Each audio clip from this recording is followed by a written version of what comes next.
নমস্কার বন্ধুরা, বঙ্গোপসাগরে তৈরি হচ্ছে নতুন নিম্নচাপ। উপকূল জুড়ে বিশাল সতর্কবার্তা দিচ্ছেন আলিপুর আবহাওয়া দপ্তর। বৃষ্টির সাথে দমকা ঝোড়ো হওয়া বড় সম্ভাবনা রয়েছে।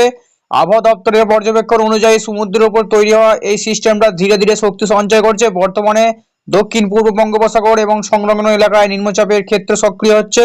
আবহাওয়া বিশেষজ্ঞদের মতে আগামী 24 থেকে 48 ঘন্টার মধ্যে এটি আরো ঘনীভূত হতে পারে। এর প্রভাব সবচেয়ে বেশি পড়তে পারে উপকূলবর্তী অঞ্চলগুলোতে, বিশেষ করে পশ্চিমবঙ্গের উপকূল এবং বাংলাদেশের উড়িষ্যার কিছু অংশে সমুদ্র উত্তাল থাকার সম্ভাবনা রয়েছে, যার ফলে মৎস্যজীবীদের সমুদ্রে যেতে নিষেধাজ্ঞা জারি করেছেন আলিপুর আবহাওয়া দপ্তর। বন্ধুরা, সরাসরি আপনাদের লাইভ ম্যাপের মাধ্যমে দেখানোর চেষ্টা করব আজও আগামী কয়েকদিন আবহাওয়া কেমন থাকবে, এই নিম্নচাপ কবে ভূপৃষ্ঠে আছড়ে পড়বে, কতটা প্রভাব পড়তে পারে বাংলায়, সমস্ত তথ্য জানাবো এই ভিডিওতে। তাই ভিডিওটি স্কিপ করবেন না, ভিডিওটি অবশ্যই শুরু থেকে শেষ পর্যন্ত দেখবেন। আর আপনি যদি আমাদের চ্যানেলে নতুন থাকেন, চ্যানেলকে সাবস্ক্রাইব করে যাবেন। এই মুহূর্তে রয়েছি বাইশ ঝাপটা মোড়ে। দেখতে পাচ্ছি বঙ্গোপসাগরে একটি তৈরি হয়েছে নতুন সিস্টেম এবং একটি নতুন করে নিম্নচাপ তৈরি হওয়ার সম্ভাবনা থাকছে। এই নিম্নচাপটি যদি উত্তর পশ্চিম দিক বরাবর এগোতে থাকে, বিজয়বাড়া বিশাখাপত্তনম হয়ে যদি বাংলার মধ্যে প্রবেশ করে, তার প্রভাবে কিন্তু উত্তরবঙ্গ সহ দক্ষিণবঙ্গে এবং বাংলাদেশের কিছু কিছু জেলায় হালকা থেকে বিক্ষিপ্ত বৃষ্টির সম্ভাবনা থাকবে।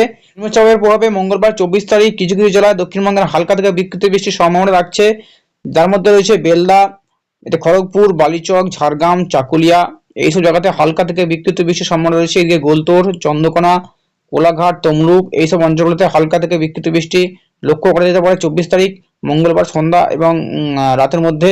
এদিকে দীঘা, কন্টাই, জলেশ্বর, হলদিয়া এইসব জায়গাতে হালকা বিক্ষিপ্ত বৃষ্টির সম্ভাবনা রয়েছে। এবং এদিকে বারুইপুর, জয়নগর, মাজিলপুর, গোসাবা, নামখানা, হলদিবাড়ি, ফেজারগঞ্জ এইসব অঞ্চলগুলোতে হালকা বিক্ষিপ্ত বৃষ্টির সম্ভাবনা থাকছে মঙ্গলবার 24 তারিখ সন্ধ্যার মধ্যে, মোটামুটি 6টা এবং 7টা নাগাদ।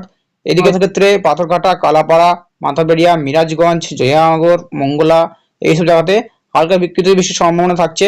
পুর, লালমোহন এইসব জায়গাতে হালকা বিক্ষিপ্ত বৃষ্টির সম্ভাবনা রয়েছে। মঙ্গলবার 24 তারিখ রাতের মধ্যে কিন্তু প্রচন্ড পরিমাণে বৃষ্টি লক্ষ্য করা যাচ্ছে বেলদা, খড়গপুর, বালিচক, তমলুক, কোলাঘাট, উলবেড়িয়া এইসব অঞ্চলগুলোতে কিন্তু বজ্রবিদ্যুৎ সহ ভারী থেকে অতি ভারী বৃষ্টির সম্ভাবনা থাকছে। এদিকে হলদিয়া, বেলদা, কন্টাই, দীঘা, মন্দারমণি, জলেশ্বর, জয়নগর, বারুইপুর, উলবেড়িয়া, কলকাতা এইসব অঞ্চলগুলোতে বজ্রবিদ্যুৎ সহ ভারী থেকে অতি ভারী বৃষ্টির সম্ভাবনা রয়েছে 24 তারিখ রাত 9টা এবং 10টার মধ্যে। এদিকে রয়েছে খাদরা, চন্দননগর, আরামবাগ, চন্দ্রকোনা, গোলতোড়, ঝাড়গ্রাম, খড়গপুর এইসব অঞ্চলগুলোতে বজ্রবিদ্যুৎ সহ ভারী থেকে অতি ভারী বৃষ্টির সম্ভাবনা লক্ষ্য করা যাচ্ছে 24 তারিখ মঙ্গলবার। কিন্তু প্রচন্ড পরিমাণ বৃষ্টি মোটামুটি সব জায়গায় রয়েছে।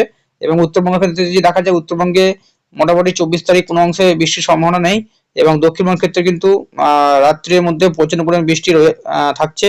এই নিম্নচাপটি কিন্তু খুব একটা শক্তিশালী নয়, মোটামুটি 24 তারিখ এবং 25 তারিখের মধ্যে অনেকটা গতি হারাবে, যার ফলে বৃষ্টির সম্ভাবনাটা কমে যাবে, অতটা গতি থাকবে না। তো বন্ধুরা, এই ছিল আবহাওয়া আপডেটের কাজে হলে লাইক দেবেন, চ্যানেলকে সাবস্ক্রাইব করে যাবেন। এবং আপনার ওখানে আবহাওয়া কেমন রয়েছে অবশ্যই কমেন্ট সেকশনে কমেন্ট করে জানাতে ভুলবেন না। পরবর্তী ভিডিওটি খুব শীঘ্রই আসার চেষ্টা করব। ধন্যবাদ।